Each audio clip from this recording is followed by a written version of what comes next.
శ్రీమాత్రే నమః. మిత్రులందరికీ శుభోదయం. ఈరోజు శ్రీ పరాభవనామ సంవత్సర అధిక జ్యేష్ఠ బహుళ నవమి మంగళవారం. ఈరోజు జూన్ 9, 2026 తేదీ మంగళవారం. ఈరోజు ఉత్తరాభద్ర నక్షత్రం. ఈరోజు దుర్ముహూర్తం ఉదయం 8:12 లాగైతే 8:56 వరకు ఉంది. వర్జ్యం మధ్యాహ్నం 2:38 లాగైతే 4:13 వరకు ఉంది. మరలా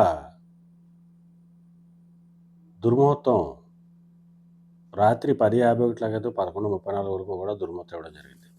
ఈరోజు పంచాంగరీత్యా ఈ రకమైనటువంటి ఫలితాలు గోచరిస్తున్నాయి. అలాగే ఈరోజు నక్షత్రం ఏంటంటే ఉత్తరాభద్ర నక్షత్రం ఎవరికి తారాబలం కుదురుతుందో మనం పరిశీలించినట్టయితే అశ్విని, కృత్తిక, మృగశిర, పునరోసు, ఆశ్లేష, మక, ఉత్తర, చిత్త, స్వాతి,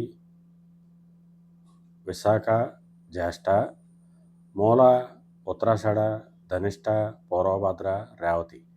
ఈ నక్షత్రంలో జన్మించిన మన మిత్రులందరికీ కూడా ఈరోజు నక్షత్రం ఏంటంటే ఉత్తరాభాద్ర అనుకూలంగా ఉంటుంది. అందువల్ల ఇప్పుడు చెప్పుకున్నటువంటి నక్షత్ర జాతకులందరికీ ఈరోజు శుభకరంగా ఉండే అవకాశం ఉంది. అలాగే ఈరోజు రాశిఫలాలను మనం పరిశీలించినట్లయితే మేషరాశిలో జన్మించిన వాళ్ళకి అనారోగ్య సూచన, ధనవ్యయం, కార్యటంకాలు ఏర్పడతాయి.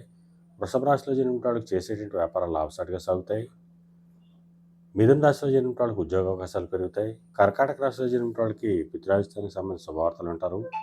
సింహరాశిలో జన్మించిన వాళ్ళకి అనారోగ్య సూచన, ధనవ్యయం, కార్యటంకాలు ఏర్పడతాయి. కన్యారాశిలో జన్మించిన వాళ్ళకి కళత్రపూర్వక ధనలాభం కలుగుతుంది. తులారాశిలో జన్మించిన వాళ్ళకి శత్రుభయం కలుగుతుంది. వృశ్చిక రాశిలో జన్మించిన వాళ్ళకి సంతానానికి సంబంధించిన శుభవార్తలు ఉంటారు. ధనురాశిలో జన్మించిన వాళ్ళకి ఆకస్మిక ప్రయాణాలు చేయాల్సిన అవసరం ఉంటుంది. కుంభరాశిలో జన్మించిన వాళ్ళకి పరాక్రమంతమైన ఆదాయాలు ఏర్పడతాయి. మకర రాశిలో జన్మించిన వాళ్ళకి కూడా పరాక్రమంతమైన ఆదాయాలు ఏర్పడేటువంటి అవకాశం ఉంటుంది. మేన రాశిలో జన్మించిన వాళ్ళకి ఆరోగ్యం చేకూరుతుంది. ఈరోజు ద్వాదశ రాశి యొక్క ఫలితాలు ఈ రకంగా తెలియడం జరిగింది. అలాగే ఈరోజు కుజిశీల కలయిక వచ్చింది. ఈ రెండింటి కలయికలోని విరోధం ఉంది. అందువల్ల ఈరోజు అన్ని రంగాల్లో ఉన్న వాళ్ళకు కూడా కొన్ని వ్యతిరేకమైనటువంటి సంఘటనలు చోటు చేసుకునే అవకాశం ఉంది.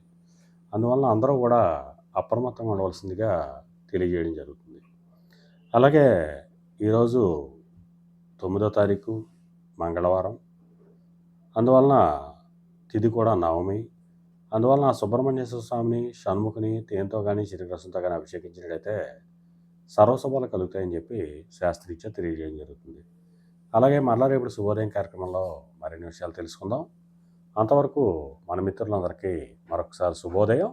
ఇట్లు మీ పెదబాబు సిద్ధాంతి కొలల మామిడాడు.